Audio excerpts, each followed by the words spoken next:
सदस्य श्री हनुमान बेनीवाल जी।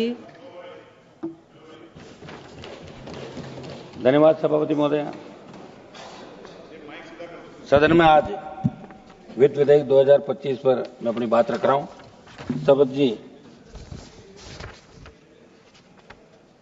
आपने भारत में संपूर्ण प्रीमियम का निवेश करने वाली कंपनियों के लिए बीमा क्षेत्र में एफडीआई की सीमा 74 से बढ़ाकर 100% करने की बात कही है। क्या ऐसा निर्णय भारत की कंपनियों के हितों के लिए उचित होगा? मेरा सुझाव वित्त मंत्री देश में राज्यों की स्थितियों के अनुरूप तेजी से ढलना चाहिए और आर्थिक कारकों को आर्थिक गतिविधियों पर केंद्रित रहने देना चाहिए।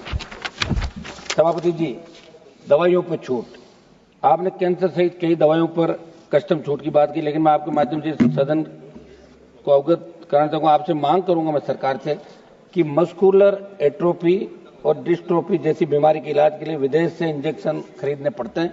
उसकी कीमत 16 करोड़ से अधिक है, तो आम आदमी के लिए खरीदना संभव नहीं है। मेरी मांग है ऐसी गंभीर बीमारी के इलाज के लिए दवाइयों का उत्पाद भारत में शुरू और सरकार के स्तर से आयात करके निःशुल्क उपलब्ध करवाने की। मैं देखता हूं कि सोशल मीडिया के माध्यम से लोग प्रयास करते हैं बच्चों को बचाने का, लेकिन वो 2, 5, 7 करोड़ रुपए तक ही इकट्ठा कर पाते हैं, वो 16 करोड़ की रेंज तक नहीं पहुंच पाते। हम भी अपील करते हैं, तो मेरी ये मांग है कि सरकार इसके अंदर ध्यान दें। सभापति महोदय, कृषि उपकरणों पर टैक्स फ्री, मेरी मांग है कि ट्रैक्टर सहित कृषि उपकरणों को जीएसटी मुक्त करने का आवेदन प्राप्त हो। मैंने कई बार मांग उठाई, पुनः सदन के माध्यम से मांग करता हूं, ट्रैक्टर सहित कृषि उपकरणों को जीएसटी फ्री किया जाए। सभापति महोदय, आज सदन में 14.4 लाख LIC एजेंटों की पीड़ा को मैं रख रहा हूं, जिनका भी बहुत बड़ा सम्मेलन दिल्ली के अंदर हुआ था। ये वही लोग हैं जो देश के 40 करोड़ से ज्यादा पॉलिसी धारकों ने बीमा सुरक्षा इन तक पहुंचाते हैं, लेकिन आज इनकी रोजी रोटी पर संकट खड़ा कर दिया गया। सरकार और IRDAI ने मिलकर ऐसे नियम बना दिए जो LIC एजेंटों के पेट पर लात मारने का काम करें। मेरी मांग है कि इनकी LIC एजेंटों की बात को भी सुना जाए। सभापति महोदय, ऋण सीमा बढ़ाने के साथ आय बढ़ाने के उपायों पर सरकार को विचार करना चाहिए। आपने बजट में किसान क्रेडिट कार्ड की ऋण सीमा को 3 लाख से 5 लाख रुपए करने की घोषणा की। इस निर्णय का अध्ययन किया तो सामने आया कि सरकार की मंशा केवल दिखावा करना, क्योंकि देश के किसान, मछुआरे और डेयरी किसान पहले ही कर्ज के बोझ तले दबे हैं। उनकी आय नहीं बढ़ी, समर्थन मूल्य नहीं बढ़ा, प्राकृतिक आपदाएं लगातार खेती को नुकसान पहुंचा रही है और सरकार सिर्फ ऋण सीमा बढ़ाकर अपनी जिम्मेदारी पूरी मान रही है। इसलिए कर्ज बढ़ाना समाधान नहीं, आय बढ़ाना जरूरी है। मैं मांग करता हूं कि आय बढ़ाई जाए।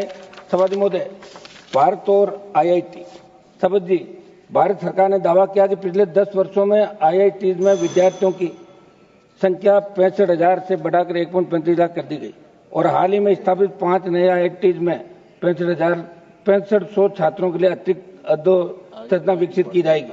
मेरा निवेदन है कि संख्या बढ़ाने मात्र से गुणवत्ता नहीं बढ़ती। आज भी अधिकतर नए IITs में प्रशिक्षित फैकल्टी की भारी कमी, रिसर्च फंड की कमी, आधुनिक लेबर सुविधाओं का अभाव है। सभापति महोदय जी, CSR का उपयोग, मैं वित्त मंत्री जी को उदाहरण देना चाहूंगा कि हमारे राजस्थान के बाड़मेर, जैसलमेर, जोधपुर, अलवर, नागौर सहित कई जिलों में कार्य कर रही गैस, तेल, सीमेंट सहित दूसरी कंपनियां अपने CSR फंड का उपयोग वहां नहीं करती।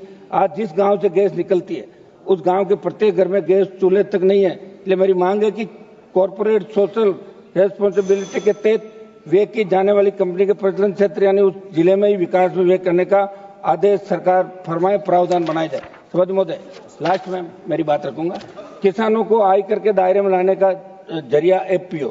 आज आप FPO के माध्यम से किसानों के उत्थान की बात करते हो, लेकिन मैं पूछना चाहता हूं कि FPO को कंपनी एक्ट में भी रजिस्टर क्यों करवाया जा रहा है? मैं सदन के माध्यम से देश को बताना चाहता हूं कि सरकार FPO के माध्यम से देश के किसानों को आयकर नेट के दायरे में लाना चाहती है, क्योंकि लास्ट समाप्त कर रहा हूं, क्योंकि अभी कृषि उपज पर कोई टैक्स नहीं लगता। इसलिए मंत्री जी इस पर अपना वक्तव्य जरूर दें कि FPO के माध्यम से अर्जित आय पर टैक्स लेने का प्रावधान।